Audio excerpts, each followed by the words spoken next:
चर्चा करने के लिए हमारे साथ सीधा जगदीप धनखड़ जी जुड़ रहे हैं, राज्यपाल पश्चिम बंगाल। राज्यपाल जी, मेरा पहला सवाल आपसे यही है कि लगातार नेताओं की फहरिस्त एक पहुंच रही है, दिल्ली पहुंच रहे हैं बीजेपी के कई नेता ये शिकायत करते हुए कि हिंसा की परिस्थितियां हैं, राष्ट्रपति शासन की परिस्थिति बन गई है। क्या है बंगाल की स्थिति, क्या बताएंगे आप हमारे दर्शकों को? 10 मई को, 17 मई को, 24 मई को 3 कैबिनेट मीटिंग हुई। आप अंदाजा नहीं लगा सकती, एक भी कैबिनेट मीटिंग के अंदर इस मामले का विस्फोट नहीं किया गया।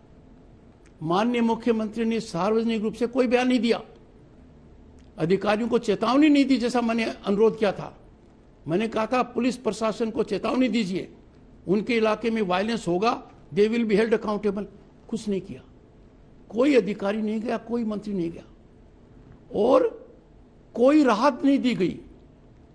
2 दिन पहले जब मैंने मुख्य सचिव को बुलाया, इश्यूज मैंने फ्लैग की, वो मेरे से मिले, 1.5 घंटा करीब रहे, कोई तथ्य उन्होंने नहीं दिए।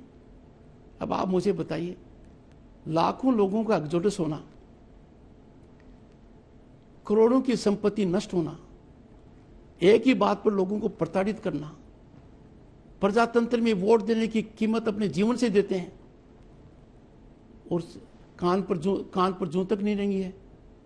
ऐसी परिस्थिति में जब मैंने जाने का फैसला किया तो सरकार ने बहुत रोकने की कोशिश की, हेलीकॉप्टर नहीं दिया, एक प्रशासनिक आदेश को बताया कि गवर्नर राजभवन से हमसे पूछकर ही निकलेगा। मेरा इरादा था 10 दिन तक प्रांत में जाने का। 3 दिन के बाद चूंकि 16 मई को कंप्लीट लॉकडाउन हो गया तो बचा हुआ काम मैं लॉकडाउन उठने के बाद करूंगा। आपने पूरी परिस्थिति को समझा है और आप उसके बारे में जानकारी दे रहे हैं। अब मेरा सवाल जो है राज्यपाल जी वो बहुत बड़ा है और वो ये है कि आपकी भूमिका क्या है फिर? अगर आप कह रहे हैं कि ऐसी हिंसा है, अब अफसरों पर आप सवाल खड़े कर रहे हैं, तो आपकी भूमिका क्या है? क्या आप राष्ट्रपति शासन की सोच रहे हैं? राष्ट्रपति शासन लगाने की तरफ बढ़ रहा है पश्चिम बंगाल? देखिए अंजना जी, मेरा प्रयास रहेगा कि सरकार सही रास्ते पर आए। मेरा प्रयास रहेगा सरकार कानून के रास्ते से चले। 17 मई का दिन बहुत भयानक था। 17 मई का दिन दुनिया के किसी भी प्रजातांत्रिक व्यवस्था के लिए काला दिवस था। राज्य की मुख्यमंत्री जो गृह मंत्री हैं, जिन्होंने संविधान के तहत और कानून के तहत काम करने की शपथ ले रखी है, वो सीबीआई दफ्तर में स्टॉर्म करती हैं, 6 घंटे वहां कैंप करती हैं, वहां से वीडियो कॉन्फ्रेंस से कैबिनेट मीटिंग अटेंड करती हैं और वहां जाकर क्या कहती हैं, इन 4 लोगों को जिन पर मेगा करप्शन केस का आरोप है, इनको छोड़ो और नहीं छोड़ो तो मुझे अरेस्ट करो। क्या कोई कल्पना कर सकता है कि ऐसा सीन हो सकता है? और बाहर का नजारा क्या था? कलकत्ता पुलिस आराम से देख रही है, लोग दफ्तर को सीज में डाल देते हैं, सब आपने देखा होगा, तांडव नृत्य, सीएपीएफ के ऊपर अटैक हो रहे हैं।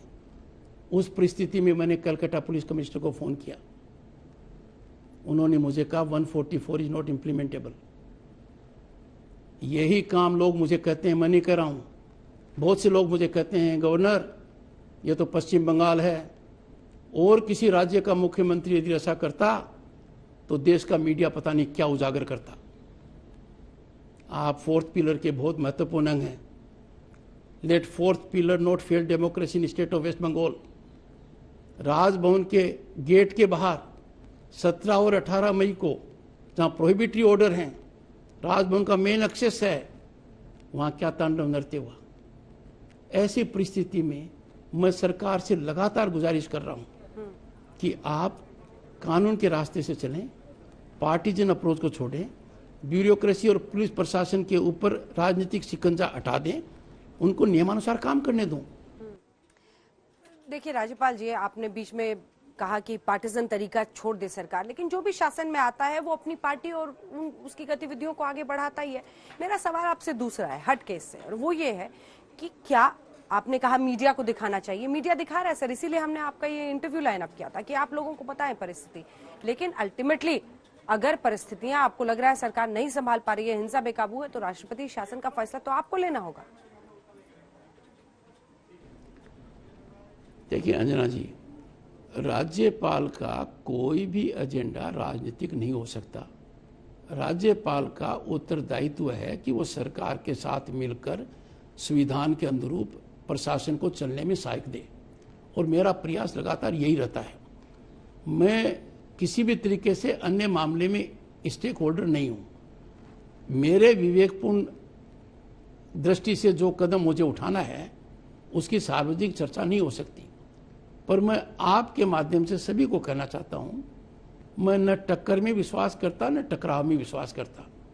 I don't believe in confrontation. मेरा साफ मानस है, लोगों के जख्म पर मलहम लगनी चाहिए।